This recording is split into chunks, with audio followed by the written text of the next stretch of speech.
Amoureux du sport de manière générale et particulièrement du sport roi qui est le football. Sentez-vous salué par votre humble serviteur que je suis. Là, vous remarquez derrière moi, le décor est déjà planté. Notre équipe nationale, Léopard Nabiso, Bangowana, Baza, ko peaufiner, retouche Yasuka, parce que jour J, moi, jour J, vous êtes à heure H, donc dans quelques heures, Awa, Tourondongbalana, Ouzbékistan. D'accord, il y a troisième journée, il y a phase de poule, il y a Coupe du Monde, États-Unis, Mexique, Canada 2026. Et pour ça, là, énormément plaisir à Bisso Congolais, à nous qui soutenons notre sport. Il y a comment que la RDC doit faire face à tous nos adversaires pour tout qui est dans le second tour. Ils ont tout miracle, ils ont événement grandiose au la biso énormément de bien parce que comme vous le savez très bien, ça fait pratiquement 5 décennies que nous attendons ces moments et le moment est là, et autant mieux en profiter à fond.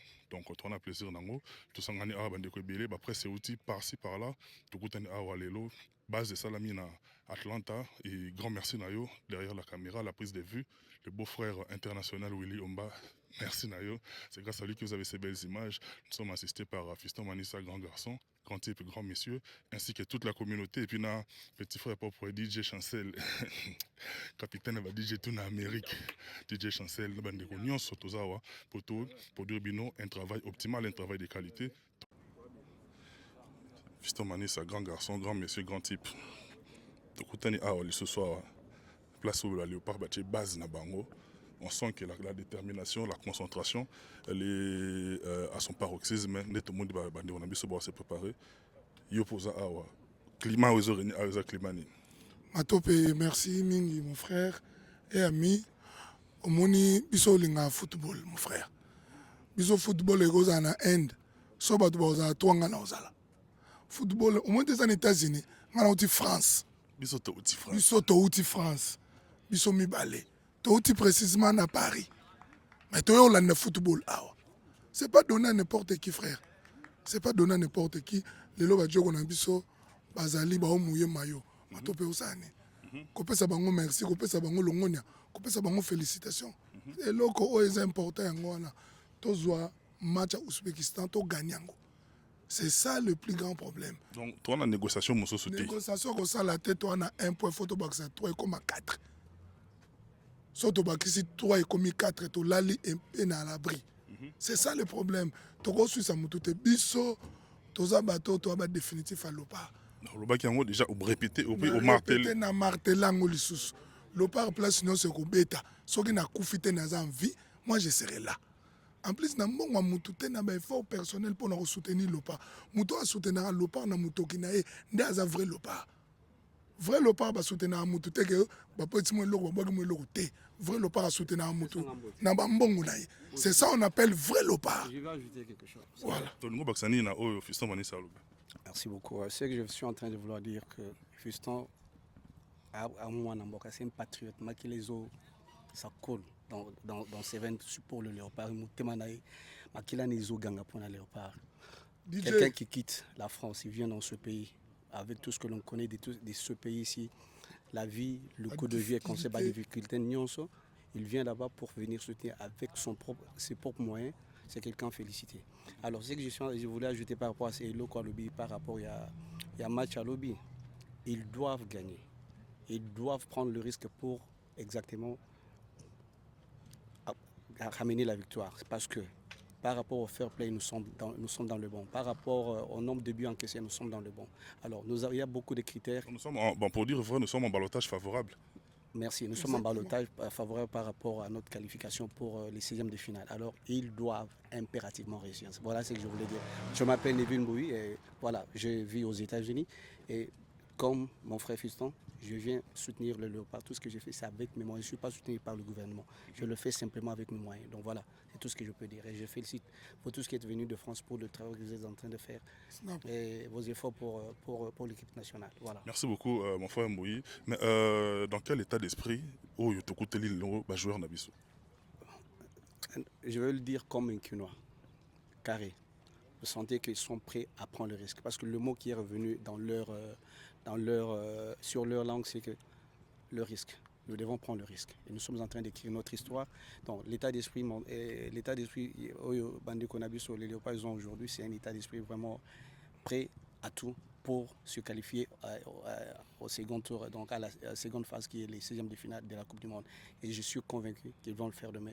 Ils vont redonner le sourire et le rêve à ce grand pays qui s'appelle la République démocratique du Congo. Voilà, merci. Merci beaucoup, cher Mbouyi. Je vous en prie. Piston Manissa, vas-y. Ouais, Matope, moni, tu as un frère Mbouyi, un vrai lopard. Bayeba kena suyer, na mutoki na yo. Outi musika, outi Paris.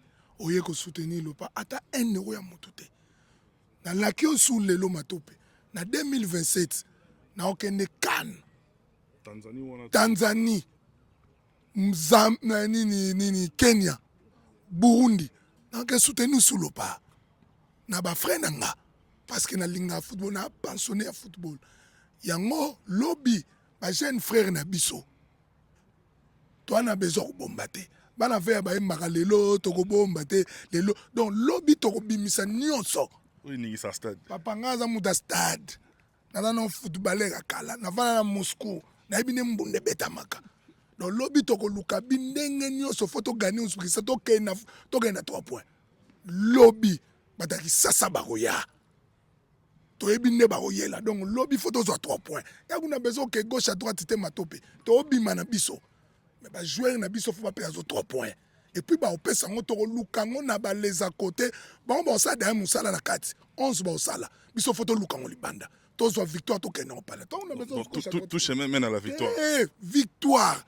Victoire ou rien. Papa. Ba umbu telema changu telema ba yakabo telema bo pesa le pas victoire. Victoire et pesama. Ba oba saka ndembo bazwa ndembo. Soza mutu église ke une église. Soza mutu a musique ke na musique ekomi ma ndembo. Football ekomi makambo mususu. Lopard atikali na eloko ya kobomba sute. Coach de Sabre, il est définitivement à ba cartouche en marche pour te gagner ndembo lobi. Papa so to gagner ndembo lobi de kozwa avion kozonga Paris et à Musika. Et comme à Musika to gagner ndembo lobi papa c'est bon. Merci Piston Malissa. Merci également à mon beau-frère Willy Omba, beau-frère international. Merci Nayo parce que c'est grâce à lui que vous avez ces belles images. Moi je suis très heureux par rapport à ça. Olungo Baxelo Omoro. Voilà très rapidement Olbako Baxani na Olobami. Bon, na Olobami tozo Baxara que bon bauti pas ébélé et que l'objet de la victoire tozo gagné. Donc tozo gagné depuis makamba balo et banda depuis to banaka élimination na zalanga positif. Donc un optimiste à 100%. Donc naïba que toya coupe du monde toye yango naïba pe que Portugal a gagné bisoté bien que population mkona na Houston bazaku budenga mais na loba que ba to polaté et salamake o les gars que l'équipe mais à lobby tozo leka 100%. Merci beaucoup. Yo kombona ni outi na ville. On a ingénieur André na outi na Houston donc naza basé à Houston awa. Il y a 100% congolais. Tant qu'on a Houston, peut-être pas Houston moté. Oui, et commis déjà. Merci beaucoup, ingénieur. Merci à vous qui nous avez suivis avec une particulière attention, à toute la famille, à vous tous qui nous suivez, à vous tous qui nous aimez. Nous également, nous vous aimons. Hugues Lacoiffe, Ikote, avenue Aristide Briand, numéro 174, na pavillon sous bois. Partenaire Atlanta Yangoyo, équipe nationale Yangoyo déjà, place au Banoro Bazo travailler. Merci Nayo, merci na porte de la chapelle. Jimmy Chimanga wani Chimanga wetu Tina Atlanta toujours définitif yo yebikana lela onengeneni et puis oyangai Yunishi Banze la fleur du jour Motemaya commandant Esso depuis la ville de Alost na Belgique na mutunanga pe JCT danga le véritable bruxellois na Yanika Yenga la monnaie invisible on a famille nanga de balwa lo macha momeno donc on a penza yanga quoi merci Nabino Tata Des Clara de Jésus. Bien des bonnes choses, Nayo. Baxa. Naboa Mancheka. Au bord des pieds. Naboa des pieds, Naïb Sabandego Noso, Obalingaka Lopa, Lobby Victoire Isa Biso. En tout cas, DJ, Azapi DJ, Yagalegi Nangayi, Yaosala Musala Oba Kotela Gyawa. DJ, Chancel, Yagaleki, en tout cas, Lopa, Azad d'office, il faut à gagner. Donc le parc a d'office ma foi gagné. Pourquoi? Parce que Matope, ce qui t'a gagné, t'es moi na maman, t'as la latte. Est-ce que vous imaginez t'as gagné? Nous sommes comme Moulaï papa. Tout ça 24 heures, 48 heures dans le. Au moins quand tu as une face de poule.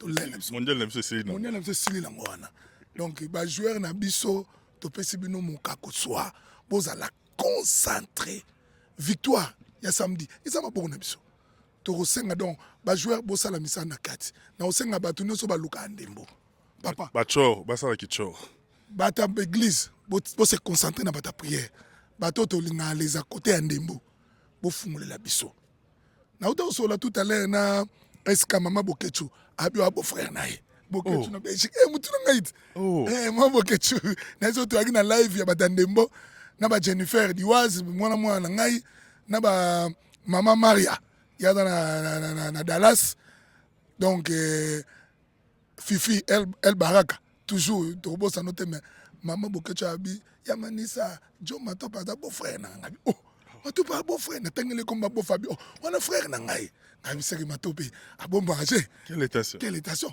mama bokecho na peso mbote pesa pena père mbote bato nyonso balingaka football o balingaka ndembo to soutenir lopa masa na ngai Claude Chapa, mon ami et frère, tout soutenir le pas. Veka Kalala, mon ami, Tatou, toi na Atlanta, Anel Kabafoset Naibi Kozoya. Donc DJ, le chancel de tout l'état de tous les jours, Naibso, défense à ma casse, à toi Ndebe. Après ce mot de place sur Ali Force. Axe central. Ma bé. Yana benga moros mvulat. Numéro 2 ma casse papa, mvula moros. Donc kitoko marambutu jeune frère na ngai Rodrigue Maten na balaziza batutu balingaka fiso manisa yaki Trocadéro Joël na Dallas Kadi Nzondo Mbala mon ami et frère ozoka sabat bazio loko ngana matope fort na biso moko yaka so dozio loko faut pesa 10% na bambalu jansi bango nyonso bakaniso biso dozio loko na ba masala nga ba seku ba maglodi ba dede kadima bakade matempo ba miki makusa eloko ekotite leki nga pele eloko ekotite toyene befort na biso donc voilà quoi nzambaza na bino biso pe tosisi na biso qui finit bien. Thank you, on est pratiquement arrivé à la fin. Nebolo Kiraka, Yezol Obama, Tokomi Nabison Asuka, 15 minutes, tu vas prends pas de plaisir, tu vas pas de pâte non plus. Donc, moi, je suis déjà content d'être ici, très content de ce que j'ai accompli, très content de ce qu'on a accompli en tant qu'équipe. Et comme je dis, l'Ouzbékistan, c'est un pas de plus pour rentrer dans l'histoire du Congo. On va tout faire pour.